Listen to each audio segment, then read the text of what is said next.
உண்மையிலே இந்த பூமியில வாழ்ந்ததா அப்படின்ற கேள்வி நிறைய பேருக்கு எழும்பலாம். அந்த வகையில காங் மாதிரி ஒரு மிகப்பெரிய குரங்கினம் இந்த பூமியில வாழ்ந்திருக்கு. அதோட பேர் ஜெய்ஜென்டோபித்திகஸ். இது வாழ்ந்த காலகட்டத்துல ஒட்டுமொத்த காட்டுக்குமே இதுதான் கிங்கா இருந்திருக்கு. சோ இந்த ஜெய்ஜென்டோபித்திகஸ் எந்த காலகட்டத்துல வாழ்ந்தது, இந்த இனம் எப்படி அழிஞ்சது, அண்ட் இது இப்பவும் சில அடர்ந்த காட்டு பகுதியில் வாழ்ந்து வரதா சொல்றாங்க. இதெல்லாம் உண்மையா? இதை பத்திலாம் டீட்டெயிலா இந்த வீடியோல பார்க்கலாம். வீடியோக்குள்ள போறதுக்கு முன்னாடி காங் அண்ட் காட்ஸிலாவோட ஃபேன்ஸ் யாராவது இருந்தீங்கன்னா அந்த லைக் பட்டனை தட்டி விடுங்க. அண்ட் நீங்க டீம் காங்கா இல்ல டீம் காட்ஸிலாவா அப்படின்றத இப்பவே கமெண்ட்ல சொல்லுங்க. புது வியூவர்ஸ் யாராவது இருந்தீங்கன்னா சேனலை சப்ஸ்கிரைப் பண்ணி முக்கியமான பெல் ஐகானை ஆல்ல போட்டுக்கோங்க. அண்ட் இப்போ வாங்க வீடியோக்குள்ள போலாம். முதல்ல இந்த ஜெய்ஜென்டோபித்திகஸ் வாழ்ந்ததை எப்படி கண்டுபிடிச்சான்னு பார்த்துடலாமா? 1935 சைனாலுக்கு ஒரு ட்ரக் ஸ்டோர்ல, அதாவது ஒரு மருந்து கடையில டிராகன் போன்ஸ் சொல்லப்பட்ட சில மருந்துகள் விற்பனை செஞ்சிருக்காங்க.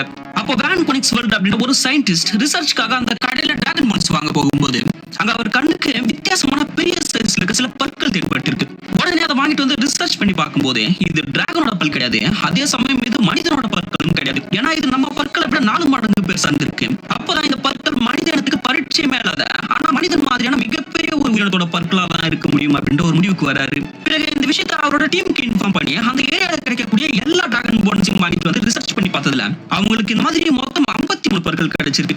பின் இந்த பற்கள் எதோட பற்களா இருக்கும்னு தெரிஞ்சுக்கிற ஆர்வம் அதிகமாகி அந்த கடைக்காரர்களுக்கு இந்த பற்களை யார் கொண்டு வந்து கொடுத்தாங்க, அவங்களுக்கு இந்த பற்கள் எங்க கிடைச்சது அப்படின்றது ரிசர்ச். இந்த பற்கள் கிடைச்ச இடங்களுக்கு போய் அந்த பகுதி முழுக்க ஆராய்ச்சி பண்ணதுல அவங்களுக்கு 2 பெரிய தாடை எலும்புகள் கிடைச்சிருக்கு. அந்த தாடை எலும்புகளை லேப்க்கு கொண்டு வந்து ஆல்ரெடி இவங்க கிட்ட இந்த பற்களை அந்த தாடை எலும்புகள் கூட வச்சு மேட்ச் பண்ணி பார்க்கும் போதுதான் இந்த உலகத்துல வாழ்ந்த ஒரு மிகப்பெரிய பிரைமேட் இனத்தோட பற்களை கண்டுபிடிச்சிருக்கோம் ஒரு முடிவு போறாங்க. அந்த பிரைமேட்க்கு ஜெய்ஜென்டோபித்திகஸ் அப்படின்ற பேரும் வச்சாங்க. பிரைமேட் அப்படின்னா என்னன்னு குழப்பிக்காதீங்க. பயாலஜிக்கலா இந்த பிரைமேட் அப்படின்ற கேட்டகரிக்குள்ளதான் மனிதர்களாகிய நம்ம அடங்கும். இந்த பிரைமேட் அப்படின்ற இதே கேட்டகரிக்குள்ளதான் மனிதர்களாகிய நம்ம மட்டும் இல்லாம ஏப்ஸ், கொரில்லாஸ், ஒரங்குட்டான்ஸ், சிம்பான்ஸ் போன்ற உயிரினங்களும் அடங்கும்.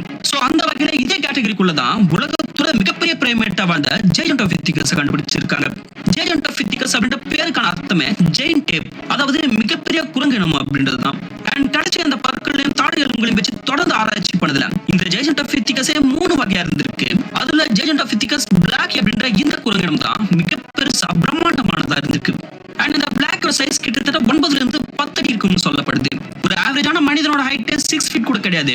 ஆனா இந்த ஜெய்ஜென்டோபித்திகஸ் பிளாக்கே ஒரு ஆவரேஜான மனுஷனோட டபுள் மடங்கு பெருசா இருக்கு. அண்ட் இதோட வெயிட் கிட்டத்தட்ட 500 ல இருந்து 1000 கிலோ வரைக்கும் இருக்கும்னு சொல்லப்படுது. இந்த குரங்கினம் சுமார் 20 லட்சம் வருடங்களுக்கு முன்னாடி பூமியில வாழ்ந்திருக்கலாம்னு கண்டுபிடிக்கப்பட்டிருக்கு. குறிப்பா சவுத் ஏஷியா பகுதிகளில், அதாவது சைனா மற்றும் இந்தியாவில தான் வாழ்ந்ததா கண்டுபிடிக்கப்பட்டிருக்கு. அந்த காலத்துல இதோட வாழ்க்கை முறை எப்படி இருக்குன்னு பார்க்கும்போது இது காடுகளோட ரொம்பவே அடர்ந்த பகுதிகளில் தான் வாழ்ந்திருக்கு. ஆனா என்னதான் இது காடுகளில் வாழ்ந்த ஒரு குரங்கினமாவே இருந்தாலும் இதோட மேசிவான வெயிட் காரணமாக இதெல்லாம் மரம் ஏற முடியாது. சோ இது தரை பகுதியில் ப்ரிப்பேர் பண்ணி தான் வாழ்ந்திருக்கும். அது மட்டும் இல்லாம பல வருஷமா இது மனிதர்கள் மாதிரி 2 கால்கள்ல நடந்திருக்கும்னு சொல்லிட்டு இருந்தாங்க. ஆனா ரீசன்ட் ரிசர்ச்ல தான் இதோட மேசிவ் வெயிட் மேனேஜ் பண்ற விதமா இது 2 கால் 2 கைகளை பயன்படுத்தி நடந்திருக்கும் ஒரு முடிவுக்கு வராங்க. அதாவது இன்னைக்கு இருக்க மாடர்ன் டே ஏப்ஸ் மாதிரி.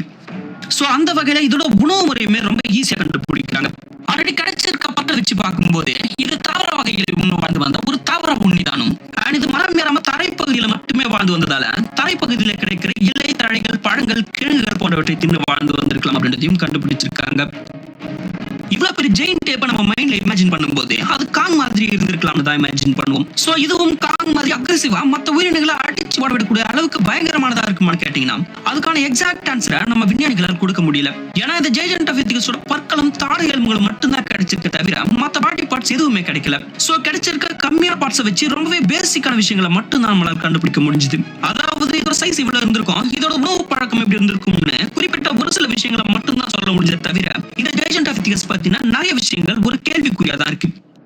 அண்ட் மெஜாரிட்டியான சயின்டிஸ்ட் சொல்றது என்னன்னா இந்த உயிரினம் காடுகள்ல ரொம்பவே அமைதியான சூழல்ல எந்த உயிரினங்களோட தொந்தரவும் இல்லாம வாழ்ந்திருக்கும் அப்படின்னும்.